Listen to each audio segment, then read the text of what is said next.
Hi, how's it going? Pretty good, man. How are you doing? I'm doing great. It's an honor to be able to talk to you about your brand new solo album. Thank you for taking the time to do this interview. Yeah, man. Thanks for talking with me. Oh, not a problem. So, where did the idea for Inverted Grasp of Balance come from? That got put together. You mean the title or just the album? Oh, just the album in general. It was just what I was writing at the time. I had put out my previous album, The Power of Three, and I was playing shows with that. And as always, I get to a point where, okay, now I want this kind of song, or I need to write these kind of songs. And I just started writing, heavier songs. A lot of my friends are amazing guitar players, and I just happened to be hanging out with them a lot. And so what they were they had their pulse on everything that was happening at the time, and that inspired me, and that kind of rubbed off on me. From signing with Metal Blade and familiarizing myself with all the Metal Blade catalog and all of those amazing bands. I've listened to a lot of that, like Whitechapel and Amon Amarth and Behemoth, Uncle Acid, The Deadbeat, that kind of stuff. And then, that kind of comes out in your playing when you just pick up the guitar and start playing. Yeah, that was one thing I definitely noticed throughout the album was the diversity of metal that goes on there. From like the very fast-paced songs to the closer on the end. I mean, such a acoustic-based song that gets heavier towards the end. Yeah, there's two goals that I had, and one was that one on New Blood Keeps Us Alive. I've always wanted to hear that, a song that's when you hear that sort of, I'll call it a power ballad kind of song structure where it's clean guitar or it's kind of mellow, and then it kicks in and gets hard at the end. But I don't know too many songs that the first part is like a real deal acoustic song, like something Ray LaMontagne would do, or Nick Drake, or Elliott Smith, and then I'm huge fans of them as well. And then kick in just super heavy at the end. They sort of put those two worlds together that you would think maybe shouldn't go together. I like that kind of stuff. And also on the song Guilty Pleasure, of having a song that's like a death metal song, because like in the verses there's blast beat, and it's really fast and really heavy, and then the subject matter also. But then I sing. I don't I can't scream like that. I wish I could. And so I wanted to hear that also, and then have the song just sort of break down, go different places. Because I get bored with songs really easily if it kind of does the same thing over and over again. Yeah, and that's why I'm glad to see such diversity on the album. I mean, with everything that you've done in your past up to this point, I mean, it's such a great variety, and it's great to be able to show that in a heavier way like this. One of the things that's really blown me away about doing press for this album is I've had so many people say that they went back and listened to my first two albums before I got signed. And my first album was just an acoustic album. It's called The Deepest Dark. And I had 3 days to it. That's when I first started playing out as Monte Pittman, doing shows, and it was just me and an acoustic guitar, because I didn't have to, if I had a band, then I'd have to make sure everybody was in town to do a show, and it's hard to get everybody on the same schedule. And then I was never able to play. But one of the reasons I moved out to Los Angeles from Texas to always play. I want to be playing every weekend here, at least minimum 2 weekends a month doing something, doing an acoustic show, or I play with my friend's cover band.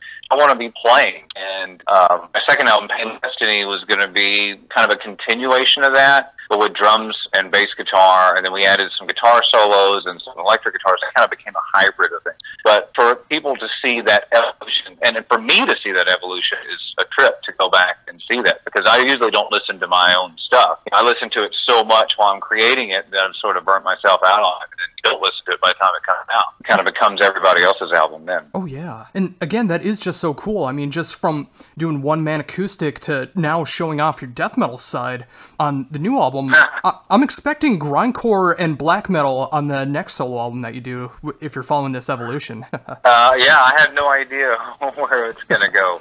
I mean, what I'm writing right now, I use the comparison. This one was Raining Blood. The next one would be South of Heaven. And I'm trying to write some slower stuff now. So my idea is that to keep making the set list, the live set list, as perfect as I can possibly make it, and as interesting as I can possibly make it. And who is a part of the live band when you play these songs?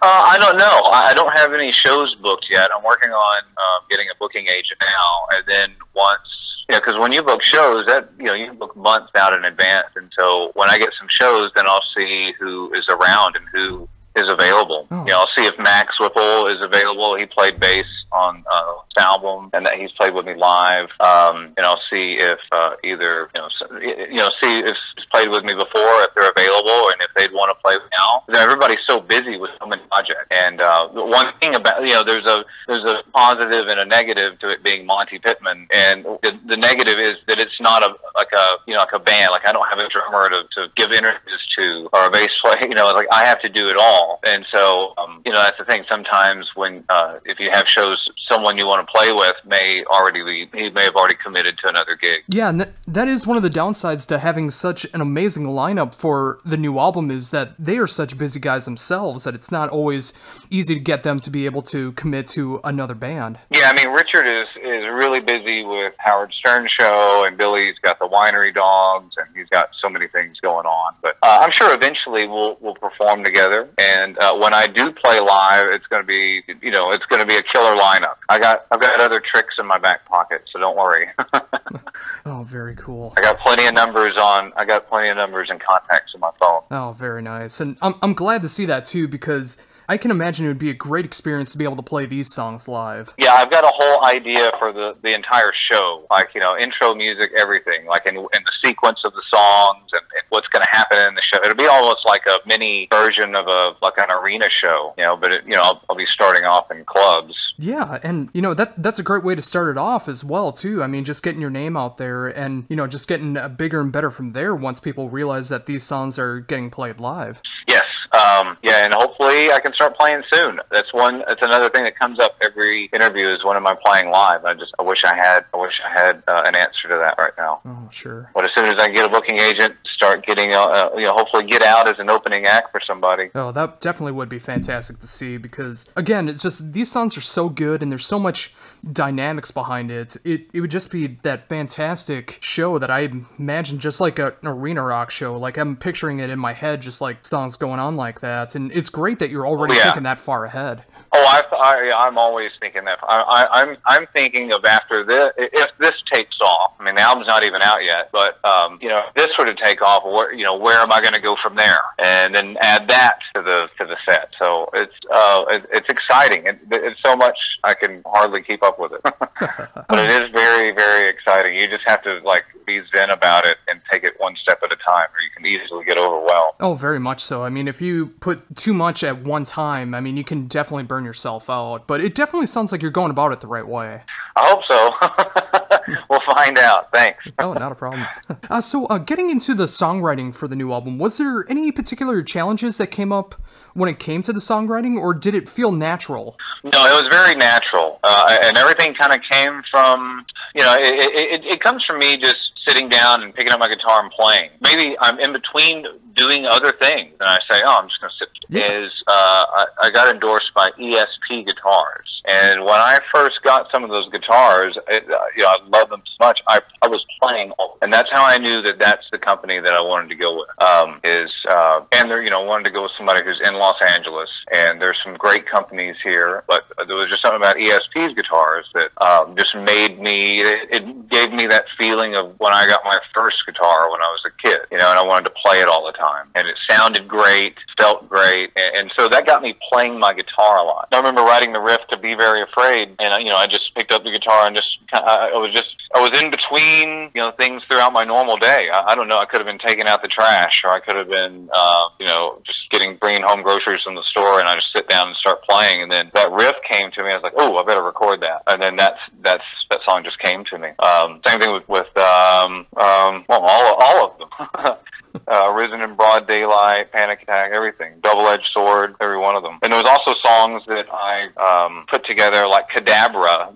I wanted to have a guitar interlude, and I didn't have one. I haven't heard too many people do that lately. Like Black Sabbath used to do that all the time, and Randy Rhoads had D, and I wanted to come up with something like that. And there's something, I'm always experimenting with weird chords and weird scales. I like to look things up. And there's the magic chord is what it's called, and it's two different. You take two pianos and you put them on opposite sides of the room, and they're playing the same thing, but the notes are half steps and whole steps apart. and you stand right in the middle of them, and it makes a stereo effect from where you're standing. Because if you move a little to the left, it's going to sound like one note. You move a little to the right, it's going to sound like another note. So I thought that was cool, and I just took all the notes that you would use and made chord inversions and sort of made a scale out of it, and that's how it started. And then of course, that's just sort of the seed that's planted, and then I'll maybe add something else, say like, okay, well now I need a little more melody here, and then you just keep altering it, things like that. And obliterated, I came up with that. People think I'm crazy when I say this, but I took the constellations out of the sky, and I made it like if those were the notes you were playing on the fretboard, and that's how I came up with the melodies. Oh, that. And there's a couple of things that you have to move around, make the melodies make sense, but that's how I came up with those two. Oh, that is so cool. I mean, let alone just the diversity that comes out through the music. It's great to see that diversity of writing and recording as well, trying all those different things, and it definitely shows off in a great way on the new album. Oh, thank you. Thanks. I love diversity. I always listen to, I make playlists and listen to it, and I'll have my playlist of, really heavy stuff. I'll have a playlist of like acoustic guys. I have a playlist of country, and I'll have a playlist of like, I call it the AM radio songs. It's kind of like that, the 70s gold and like that, all that kind of stuff. Those one-hit wonders and songs you used to hear at the doctor's office. And like Hall & Oates and, I don't know, anything like that. Little River Band, I love that stuff too. And I like to go from one thing or another because I get burned out listening to things. If I listen to something soft and light or, chill music, it makes it, when I put on Slayer, it helps me really get into Slayer even that much more. Yeah, that's a great approach because I do that myself. I mean, if I listen to one particular style of music for too long, then I get burnt out on it and I don't want to listen to it for a long time. So it's better to just put on some music for a little bit and then switch it up a bit just to keep your mind flowing and be creative. Yeah, and I teach guitar lessons. That's my day job. And by the way, anybody can reach me. The address is lessons@montepittman.com. Anybody's looking for a guitar teacher, teach online lessons. And so from the songs my students bring me, I'll have to listen to those because sometimes a student will bring you a song that you never heard before or never even heard of the band. And so you got to kind of get to know it and learn it. You can, sometimes I'll have to, I'll learn. I like to figure the song out in front of them so they see how I'm doing it so they can do that. And but then you also sort of listen to it, and after listening to it and living with it for a few days, you start to hear more things that you didn't maybe hear, on your little speakers or whatever you have in there for teaching guitar lessons the first time. Like there's like Pierce the Veil is a band that I've seen their name, but I didn't know much about them. I didn't know any of their music, and I had a couple of students who wanted to learn one of their songs. I thought they were amazing, and then that'll get added to my playlist, and I wind up listening to it, and stuff like that. A lot of my students bring me the weirdest bands, the Meow Twins. I don't even know if, for all I know, that could be someone who just put out a recording just for fun, and that was it. But I'd never heard of it, man. Oh, that is so cool. So with teaching guitar and discovering those new bands like that, what has been your favorite discovery that came from a student? Well, my favorite discovery from a student was my very first student when I was 15. His name is Michael Anders, and my guitar teacher wanted me to teach him as part of me being an apprentice to my guitar teacher. So he comes over to my house and he brings me this cassette tape. He's like, man, he goes, this is what I want to learn. This is this new band called PRONG. They just put up this album called Beg to Differ, and I want to learn the song Beg to Differ. So I figured that out, and it threw me off because I'd only been playing for 2 years, and I was like, well, wait, this isn't right. He's playing a G sharp and a G, but he's in E minor, and wait, that's major and minor at the same time, and you can't, that's not right. And that's how I first got into Prong. And then Prong wound up becoming one of my favorite bands, and then I wound up joining Prong and playing with them. Yeah, and Prong has always been I have to go with that one. Yeah. Yeah, Prong has always been one of my favorite bands, too, and it was incredible to see the work that you've done with them as well. Again, showcasing that variety and diversity that you have. Thank you. Wow. I played guitar for them, and then it just became a thing of, it wasn't something like we got into a fight or we were mad or something like that. It was just like, the schedules didn't work out. It luckily worked out for the most part, where I would go on tour with Madonna, and as soon as I was done with that, I could go on tour with Prong, and they would just go back and forth. But eventually, they started stepping on each other, and I was like, well, that's not fair to anybody, and so I shouldn't do this anymore. And then I wound up coming back and playing bass on the Power of the Damager album. I did like a solo or two or something. I did something on guitar, I don't remember what, which was a trip because Paul Raven and I were talking, and he goes, man, I'm looking forward to working with on this next Prong album with you. And I said, man, I can't, do this. I don't have time, and I've got too many other things. And then as soon as I get in there, I'm going to have to go on tour, and then Tommy's going to have to get somebody else. And then I was just playing bass temporarily because Raven had something else he was doing. And then and then I wound up playing bass on the album. And then, Raven passed away after, kind of soon after the album came out, which was really bizarre for the whole thing. I remember having this moment then of like life was telling me that you're always right where you're supposed to be, because I was like, what if I would have said I can't do this tour, and what if Raven had gone out or something? What if that would have happened then, and I would have had to come there anyway. Yeah, I mean, so, it's amazing how life can work out like that. Yeah. Yeah, but but I love playing with Tommy Victor. Today's Tommy Victor's birthday, actually. Oh yeah, that's right. And we played together at one of the jam nights at the Whiskey a few weeks ago. When was it? Yeah, a few weeks ago. We did a Soundgarden song. We did a Ministry song. We both played in Ministry, just at different times. I mean, he really played in Ministry. Oh yeah. I was just there for a second. Mm-hmm. I can't even really claim it, I don't think. No. So with that, I mean, with the diversity that you've had, from Madonna to a little bit of Ministry to Prong and your solo work, your acoustic work, is it a challenge for you at all to keep all your ducks in a row with that? Or is it natural to be able to go from one project to the next and not feel mixed up in any way? No, it's completely natural to me. I love it. It always keeps everything fresh. That's one of the great things about playing with Madonna, is that there's so many different styles of music. I think in 16 years I've been with her, we've gone through, I don't know what we haven't played. There's always something acoustic. There's a lot of acoustic stuff. We always do something that's sort of rock oriented, and then there'll be some new instrument. Every tour there's some new instrument that I need to get and sort of like woodshed on real quick. This time was ukulele, or the last tour. They said, do you know how to play ukulele? I was like, oh yeah, sure. And, I use ukulele to teach kids. Like I have some 4-year-old students, and so I give them a ukulele just so they get used to pushing down the strings and making a sound. And then it's not as hard on their fingers. But I had to go through and just sort of learn I had a day, and I just learned all the chords and how to play it. The way the instrument works is all the same. It's just the sound that makes it different. Oh, sure. Yeah, and it's great to be able to see someone of your caliber be able to learn it that quick, too. I mean, especially for someone as high caliber as Madonna. I mean, when they ask you to do ukulele and just get it done in a day, I mean, that's some great professionalism. Yeah, well, when you got her saying, you know how to play ukulele, right? And you go, yeah, sure. Like, okay, I'll look this up real quick. Okay, finger goes here, that's a G, then A. So, do you have any particular favorite Madonna songs that you like to play live?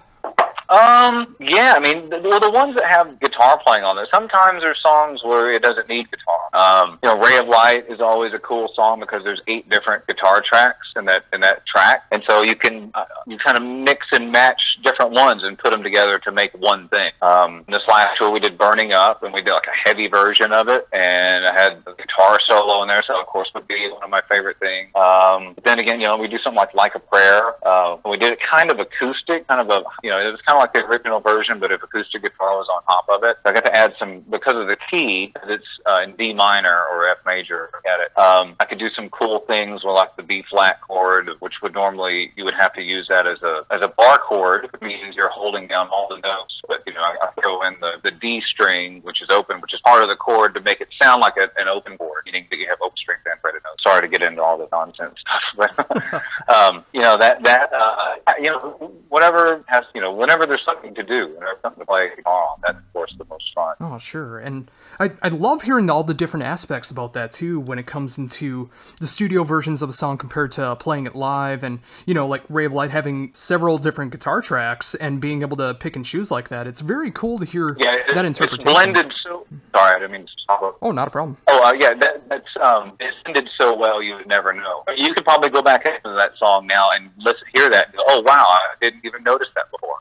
Oh yeah, and again, it's just like, it's so cool to be able to see someone that works with Madonna and with Prong, and being able to show off a solo album like Inverted Grasp of Balance, where you can take more of that heavier side of your style, but being able to incorporate stuff that you've done and learned from the past and being able to incorporate it in such a great way like this.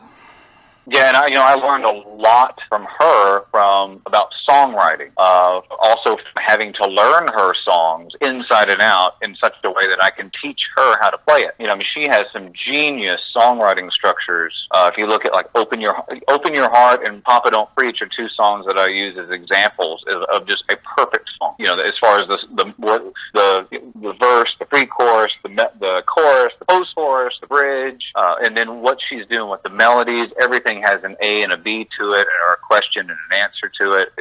And then the subject matter of how that sort of fits into her name being Madonna. There's some genius stuff for that. I got time for one more, and then I got to jump on the next interview. Oh, sure thing. I think that's actually a great place to wrap it up as well. But Thank you for taking the time to do this interview, being able to promote your brand new solo album, Inverted Grasp of Balance. Yeah, thanks for telling everybody about the album. Oh, yeah. And before we're done, if there's anything else you'd like to plug or mention, or anything I haven't brought up yet, please feel free to do so. Mainly, guitar lessons and that the album's coming out. Those are my main things. Ah, cool.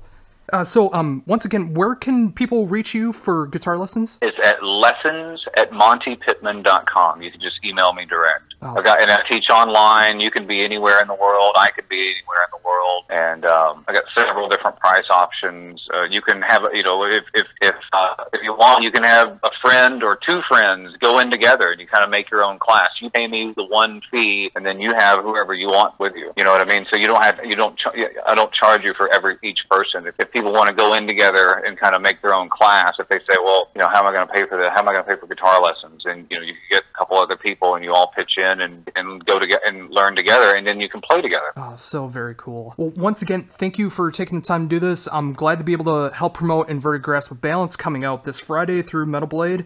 And thank you once again for taking the time to do this interview. Thanks so much, man. Have a good day. All right, you too. Thank you. All right, bye. All right, bye-bye.